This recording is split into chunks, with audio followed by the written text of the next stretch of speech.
Pagi Pak. Pagi Pak.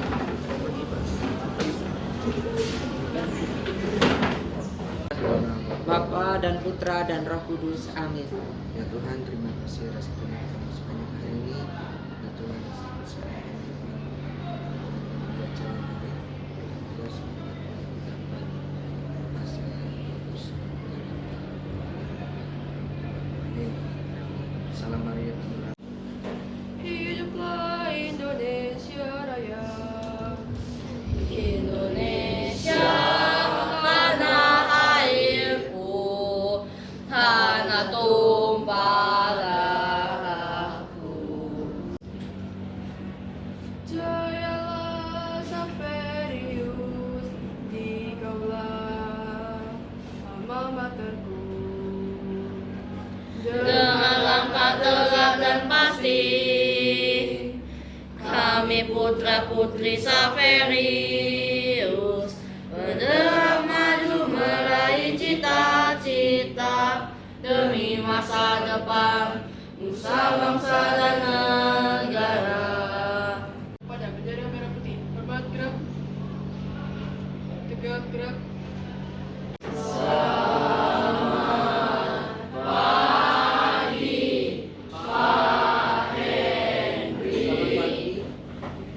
Selamat pagi semua. Hari ini apa kabar? Baik. Oke. Untuk itu Pak Indri akan absen terlebih dahulu dari kelas 8E.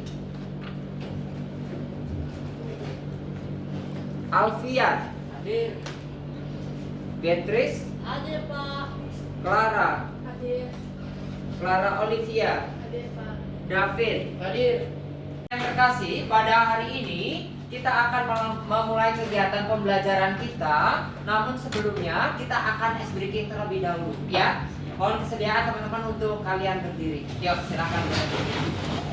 Silakan, kita akan ikuti.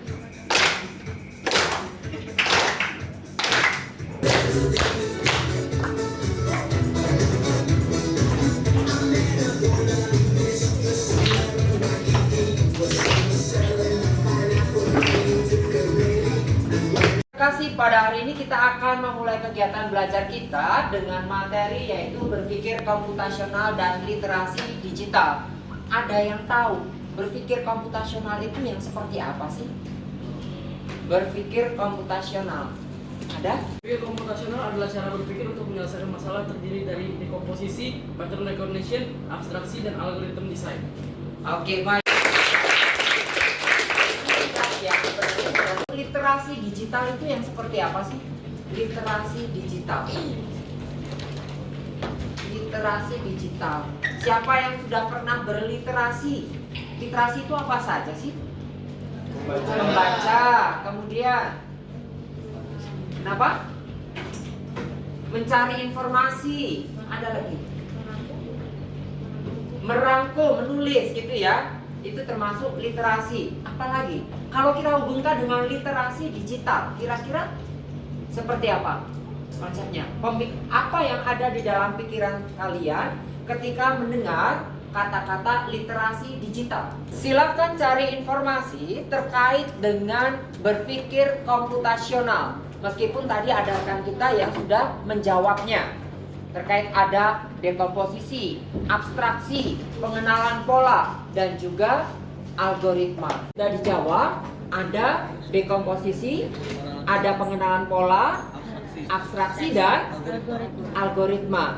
Silakan boleh ditemukan bentukan-bentukan lain dari berpikir komputasional ini. Cara berpikirnya seperti apa? Jika kita menggunakan pengenalan pola, jika menggunakan abstraksi, jika menggunakan algoritma, dan juga dengan menggunakan dekomposisi.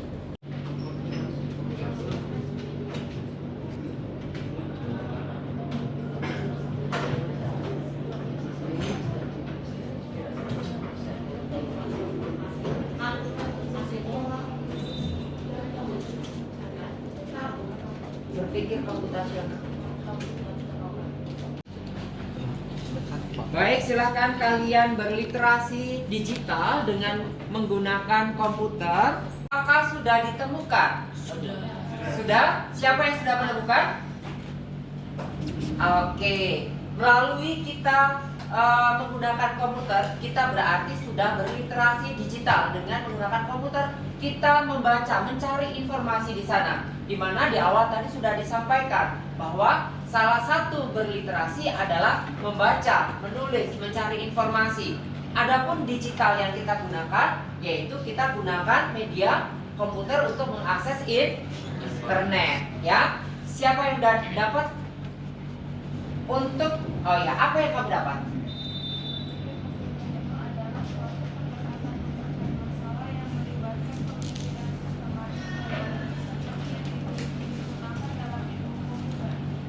Baik.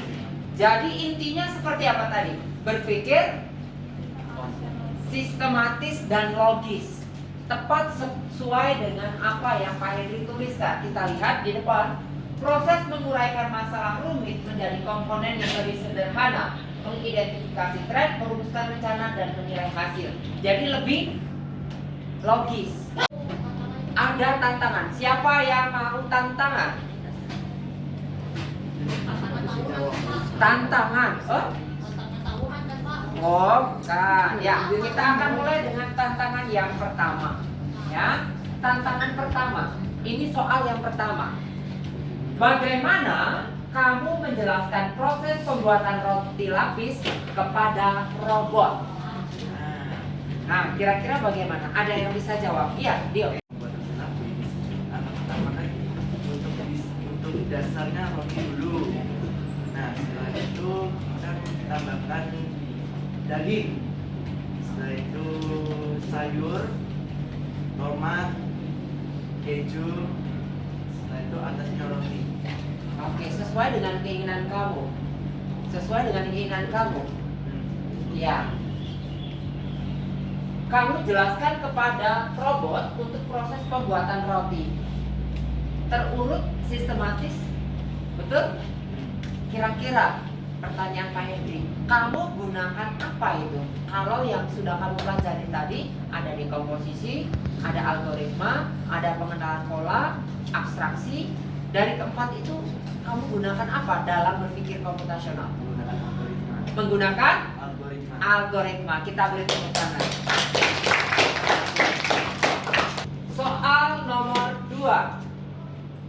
Langkah apa yang akan Anda ambil jika Anda ingin mengembangkan program yang mengurutkan nama siswa dari A hingga Z? Ya, bagus. Mengabsen. Oke, mengabsen. Boleh jawaban lain? Jawaban lain? Bagaimana cara kita untuk mengurutkan A sampai Z nama? Nih, nah ya. Waktu kalian masuk di kelas 8E, awalnya kalian itu berasal dari kelas 7 A, B, C, D, E. Betul?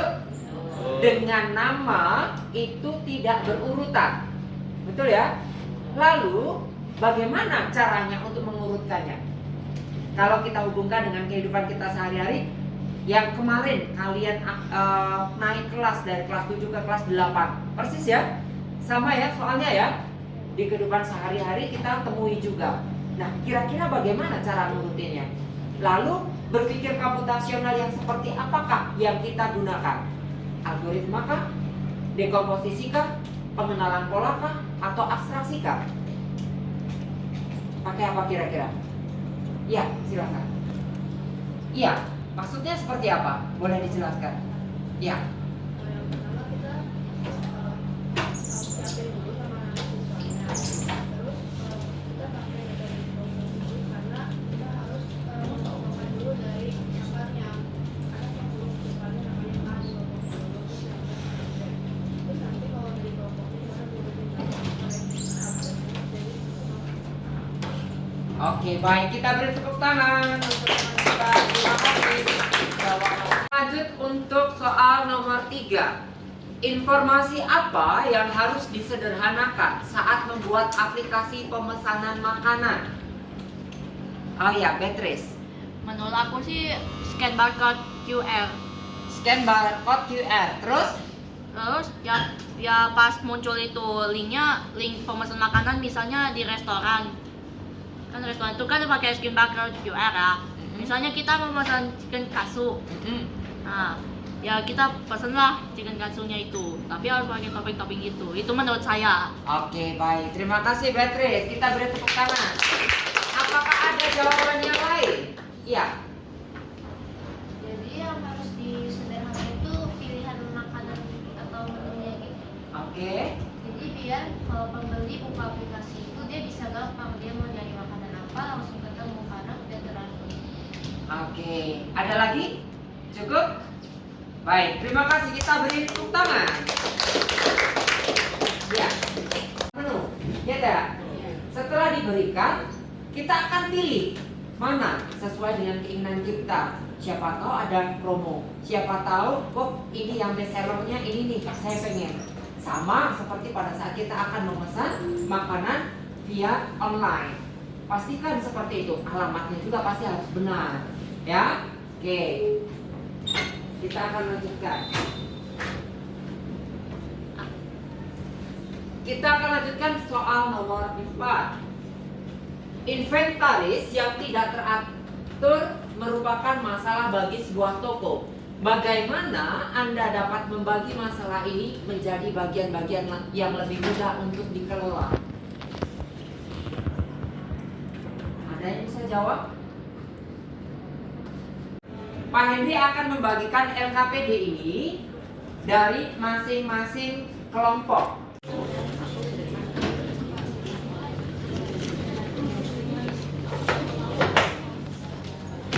Apakah semua sudah menerima LKPD ini? Ya. Di mana kita akan menentukan rute keluar yang paling cepat dan efektif, efisien pastinya, ya. Maka dari masing-masing kelompok silakan kalian mencari rute keluar yang paling efektif. Pak Henry beri waktu selama 5 menit.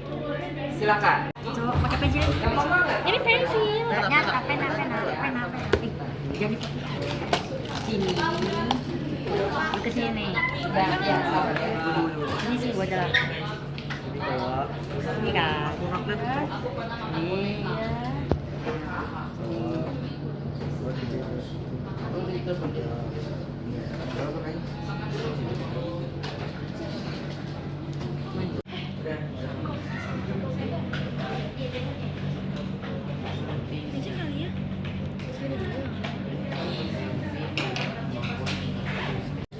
Apakah ada yang sudah selesai?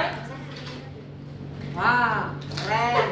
Oke, pertanyaan Pak Henry. Apakah ada yang bersedia untuk maju ke depan dan mempresentasikan? Oke, Dio ya. Kelompoknya Dio dulu ya. Silakan, kelompok Dio boleh maju. Selamat pagi semuanya. Selamat pagi. Perkenalkan, nama saya Davin. Saya Dio. Kami akan menjelaskan rute tercepat untuk keluar. Pertama-tama saya maju, lalu turun, lalu maju lagi, naik ke atas, maju, di sini turun, tidak sepenuhnya, lalu saya mundur, saya turun lagi, saya mundur lagi, saya naik ke atas, saya mundur lagi, saya turun, saya mundur, saya turun, saya mundur, lalu saya turun lagi dan saya maju, lalu saya turun, saya maju lagi, saya naik ke atas, saya maju, lalu saya turun lagi, saya maju, saya turun, lalu saya mundur, saya turun, saya maju lagi, lalu saya turun, saya maju dan saya turun, lalu saya mundur dan saya turun lagi dan maju keluar. Baik, kita beri tepuk tangan. Terima kasih Davin dan Yud serta kelompok. Baik, anak-anak terkasih, tiba di penghujung kegiatan belajar kita. kita akan simpulkan kegiatan belajar kita dan juga berrefleksi. Maka untuk evaluasi dan refleksi kita secara mandiri, Pak Henry sudah sediakan Google Form, di mana nanti Pak Henry akan berikan linknya di WA grup kalian. Kalian bisa mengakses dan dikerjakan. Untuk itu, silakan untuk HP-nya diambil secara bergiliran. Silakan.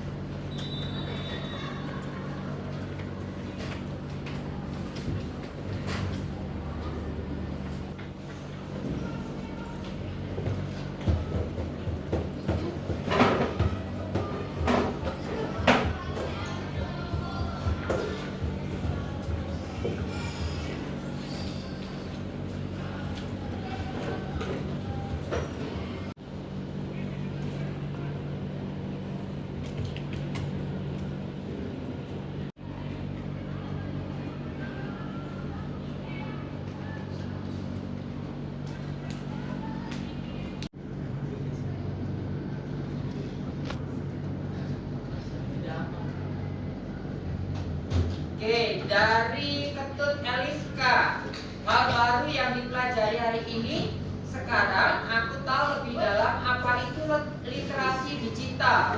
4 konsep utama dalam berpikir komputasional. Lalu jawaban yang kedua, tidak aman. Karena kalau kita mengklik tautan tertentu dari nomor yang kita tidak ketahui, kita dapat disadap data-datanya. Ya, ini dari Ketut. Dari Clara, ada 4 konsep berpikir komputasional. Ada dekomposisi, abstraksi, pengenalan pola, dan algoritma. Kita tetap bisa berliterasi di HP, ya. Kemudian pertanyaan yang kedua dijawab oleh Clara. Menurut saya itu tidak aman karena kita tidak mengenal orang itu siapa. Apakah dia penipu atau orang yang benar-benar baik. Kita juga tidak boleh memberi. Baik, anak-anak terkasih, untuk kegiatan belajar kita dengan materi berpikir komputasional dan literasi digital sudah selesai. Untuk itu, kita akan berdoa terlebih dahulu, hormat bendera, dan kalian boleh pulang. Bapa dan Putra dan Roh Kudus, amin. Ya Tuhan, terima kasih atas pemberian sepanjang hari ini. Ya Tuhan, saya belajar hari terus masih terus. Amin. Salam Maria. Terima kasih Pak Henry. Ya, terima kasih.